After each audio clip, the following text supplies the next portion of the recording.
السلام علیکم ورحمۃ اللہ وبرکاتہ۔ بے پردگی کا گناہ بہت ہی عام ہے۔ قرآن کریم میں 7 آیتوں سے پردے کا حکم ہے اور فرض ہونا ثابت ہے۔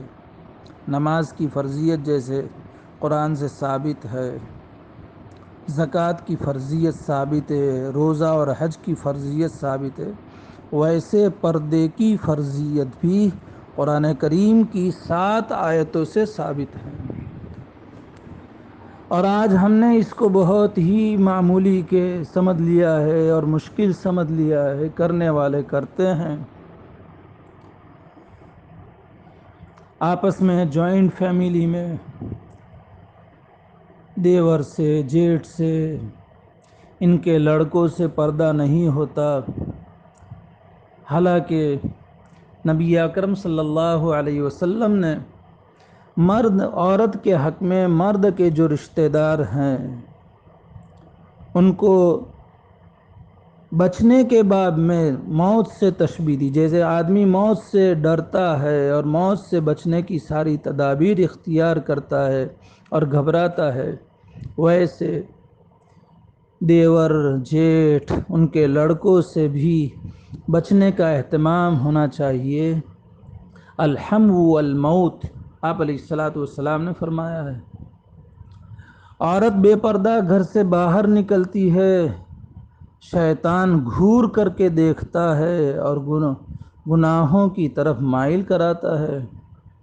المرأۃ عورۃ فإذا خرجت استشرفها الشیطان، یہ ترمذی شریف کی روایت ہے کہ عورت چھپانے کی چیز ہے، جب وہ گھر سے بلا ضرورت شدیدہ اور مجبوری کے نکلتی ہے تو شیطان اس کو گھور کر کے دیکھتا ہے۔ ہم سمجھتے ہیں کہ ہمارے دل پاک صاف ہے، یہ دھوکہ ہے اور شیطان نے دھوکے میں مبتلا کروا دیا ہے۔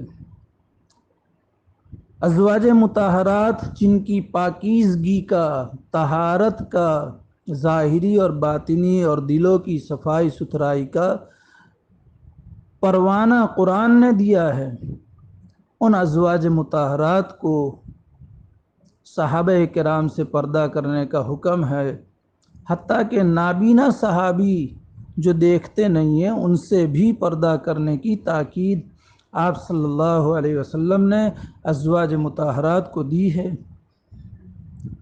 ام سلمہ رضی اللہ تعالیٰ عنہ اور میمونہ رضی اللہ تعالیٰ عنہ یہ آپ علیہ الصلاۃ والسلام کے پاس بیٹھی تھی۔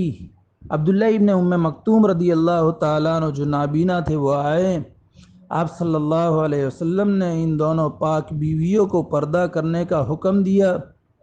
ام سلمہ رضی اللہ تعالیٰ عنہ کہتی ہیں کہ میں نے کہا کہ تو نابینا ہے، ہم کو نہیں دیکھ سکتے، تو آپ صلی اللہ علیہ وسلم نے فرمایا کہ تم تو نابینا نہیں ہو، تم تو ان کو دیکھتی ہو، افعمیاوانی انتما، کیا تم اندھی ہو؟ ترمذی میں یہ روایت ہے، ابو داؤد اور مسند احمد میں یہ روایت ہے۔ اس لیے پردے کا اہتمام، صرف برقع پہن لیا یہ کافی نہیں ہے، برقعے بھی طرح طرح کے فیشنیبل، اور گھر میں باہر نکلے تو ذرا منہ پر نقاب ڈال دیا۔ اللہ تعالیٰ مزید آسان فرمائے۔ خوب فکر کرنے کی ضرورت ہے اور اس میں گھر کا ہر فرد بھی ذمہ دار ہے۔ من حیث الانفراد، انفرادی طور پر اور اجتماعی طور پر پوری قوم بھی ذمہ دار ہے اور قوم کے ذمہ دار بھی ذمہ دار ہے۔ کلکم راعٍ وکلکم مسئول عن رعیتہ، تم میں سے ہر ایک ذمہ دار ہے اور ہر ایک سے اپنی ذمہ داری کے بارے میں پوچھا جائے گا۔ آگے روایت میں والامام راعٍ عن رعیتہ، امام اپنی رعیت کا بھی ذمہ دار ہے، اور رعیت سے مراد اپنے ماتحت، اس لیے قوم کے ذمہ داروں سے بھی مؤدبانہ، عاجزانہ درخواست ہے، اپیل ہے کہ اس طرف توجہ دی جائے۔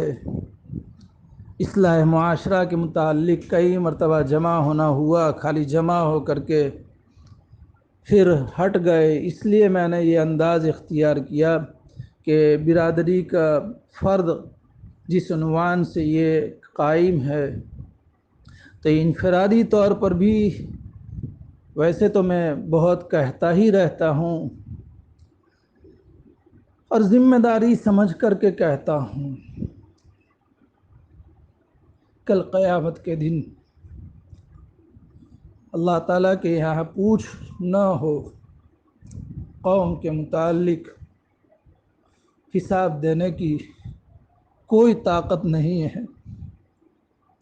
اس لیے ان پرفتن ماحول میں بھی اگر ہمارے اوقات ضائع ہوں، ہنسی مذاق میں، واٹس ایپ میں میں نہیں رہنا چاہتا تھا، کیونکہ ایسی باتیں، ہنسی مذاق، عریانیت والی تصویریں، بے سر و پا، بے مطلب باتیں، لیکن مجھے ہمارے عزیز اور محترم نے جبراً رکھا ہے۔ وقت کی اہمیت، عمر کے بارے میں سوال ہوگا، جوانی کی اہمیت، جوانی کے بارے میں اللہ سے سوال ہوگا کہ زندگی عمر کہاں خرچ کی، جوانی کہاں صرف کی۔ کیا اللہ کو ہم جواب دیں گے؟ ہمارے پاس کوئی جواب نہیں۔ اللہ معاف فرمائے، معاف فرمائے۔ اس لیے یہ دنیا کام کرنے کی جگہ ہے، جیسا بویا جائے گا ویسا کاٹا جائے گا۔ موقع ہے، حالات دن بدن دشمنوں کی طرف سے بدترین ہوتے جا رہے ہیں، اور ہم دین سے اتنے ہی دور ہوتے جا رہے ہیں۔ ہماری توجہ اللہ کے گھر کی طرف ہو، اللہ کے دین کی طرف ہو، باطن کی صفائی کی طرف ہو۔ ہر وقت ہم یہ رونا روتے ہیں، دشمن غالب ہے، ہمارے پاس مال نہیں ہے، ہمارے پاس ڈگریاں نہیں۔ صحابہ کے پاس کون سی ڈگری تھی؟ صحابہ کے پاس کون سا مال تھا؟ باطن کی صفائی تھی، باطنی اعمال تھے، ظاہری اعمال تھے، اخلاق تھے۔ زندگی کو، وقت کو اور جوانی کو انہوں نے سمجھا تھا۔ اس لیے بہت عاجزانہ درخواست کر رہا ہوں کہ اس کی طرف توجہ دی جائے۔ اللہ تعالیٰ میرے لیے بھی آسان فرمائے، مجھے بھی توفیق دے، مدد فرمائے۔ قوم کے ہر فرد کو اللہ تعالیٰ توفیق دے، آسان فرمائے، مدد فرمائے، محروم نہ فرمائے۔ آمین یا رب العالمین، بحرمت سید المرسلین صلی اللہ علیہ وسلم۔ السلام علیکم ورحمۃ اللہ وبرکاتہ۔